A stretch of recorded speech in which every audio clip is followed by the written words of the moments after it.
Alright, hello friends. Today I would like to talk about my favorite author, Cormac McCarthy, and how I think a lot of his detractors are terribly and foolishly mistaken. Before I go on, I would sincerely appreciate if you could drop a like, maybe even a subscription. I'm trying to grow this channel. It's going to be epic, but it's just starting now, and every like and every subscription is sincerely appreciated. But alright, if you're here, I assume you already know who Cormac McCarthy is. Cormac McCarthy happens to be my favorite author on the planet.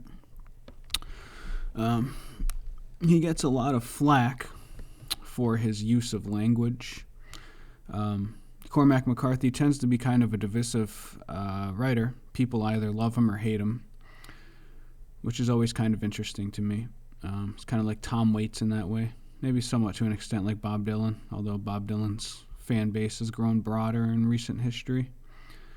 But I always seem drawn to these polarizing, divisive figures. I don't know why it is. Seems like all of my favorite artists are the kinds of people that evoke strong reactions one way or the other.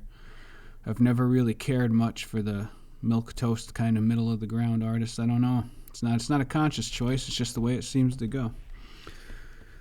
But anyway, as far as Cormac McCarthy gets a lot of flack for his language. And to illustrate this point, for some of you who maybe aren't totally savvy with Cormac McCarthy but have stumbled upon this video for whatever reason, here's an example. It's the opening passage from Sutri, which is my favorite Cormac McCarthy novel. It reads thusly: Dear friend, now in the dusty, clockless hours of the town, when the streets lie black and steaming in the wake of the water trucks, and now when the drunk and the homeless have washed up in the lee of walls and alleys or abandoned lots, and cats go forth high-shouldered and lean in the grim perimeters about, now in these soot-blacked brick or cobbled corridors where light wire shadows make a gothic harp of cellar doors, no soul shall walk save you. Heavy stuff.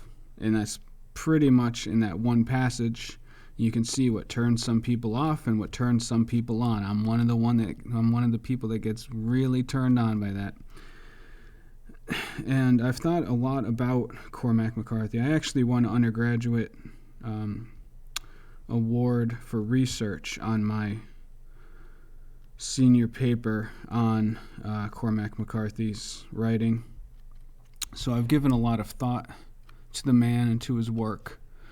But beyond the academic aspect, I've given a lot of thought about what appeals about him to me personally. And it is specifically his language that appeals to me.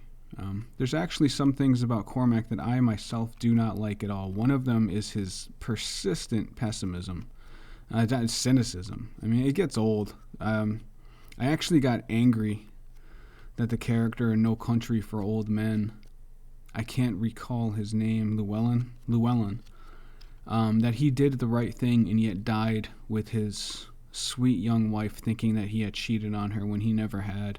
I don't know why Cormac feels the need to throw that kind of stuff in there. It gets so cynical to a point it starts to seem kind of gutless. Like, I just want to be like, you know what, dude? Life's not that bad. I mean, there's terrible stuff that happens in life, but it's not all bad. But anyway, that's a side point. That's one thing I dislike about Cormac, but there's other things that I obviously love because he's my favorite author.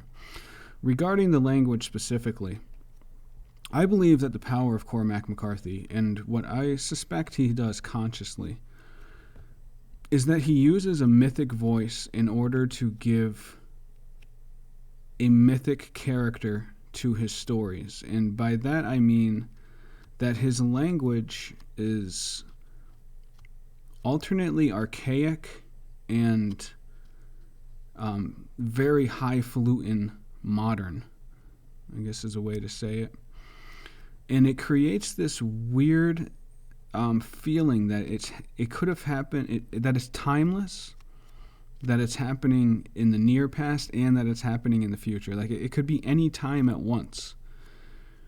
And it gives his stories the sense that they transcend time, and through that, it gives the sense that the characters themselves are more than just meaningless meat puppets bouncing around through silly little trivial lives.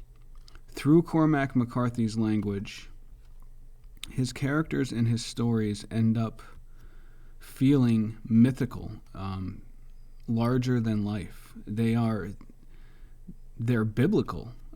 They're biblical. That's what it's really all about. There is this play of good and evil going on, and these characters that are caught up in it are agents of good and evil with a capital G and a capital E. It makes the lives feel significant in a metaphysical way. I think this comes through the most when he will be writing about something that is, and I've actually seen critics talk down about his work because he'll be talking about something simple like somebody getting up from bed and walking to the window. And he'll use language that seems too quote-unquote big for the moment or too serious or melodramatic, etc., etc. I believe those people are missing the point, and they don't have to like it. We don't all. The only stuff that appeals to everybody is stuff that is so dull and uninteresting that it's like, I don't know, like most superhero movies or something. Like they just try to cram in a little bit of something to make everybody happy and take out all the dull edges to not piss anybody off. And it just leaves these products that, I don't know, they appeal to everybody in a shallow way, but they don't appeal to much of anybody in a really deep and meaningful way. And Cormac McCarthy's writing is the exact opposite. It's not going to appeal to everybody. It's not even going to appeal to most people. But to those people who it does appeal to, it is going to have a sincere depth, and it feels like it matters. Like it helps your mind and your soul grow. I mean, it's art with a capital A, I guess is how I look at it. And I didn't mean to disparage superhero movies or people who like superhero movies. I like superhero movies, some of them. So that's not my point. My point is the difference between like fast food and a great meal, filet mignon or something like that. So I wasn't trying to sound like an elitist jerk or anything. I'm not a fan of those people either.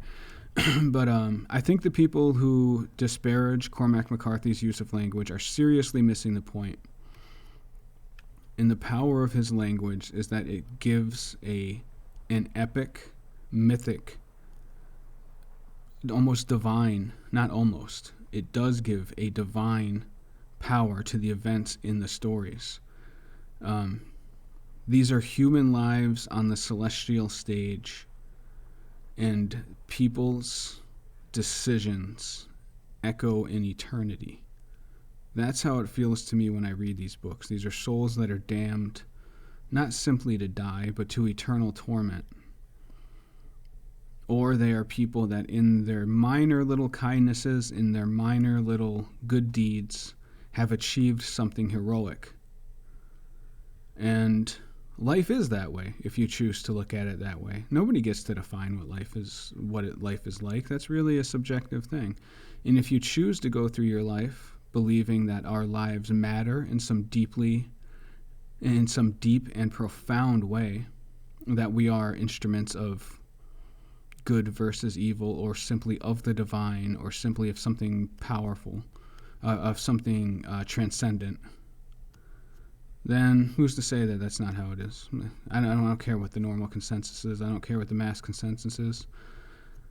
I've always felt that way about life, and I think Cormac McCarthy is the one author who treats it that way consistently, and who has found a way to bring it to life on those terms through his language better than any other writer in history. And that's about it. Nobody talks smack about my man Cormac. I think they're mistaken, and I think they're missing out. And that's all I have to say. Thank you very much for your time. Later, Gators.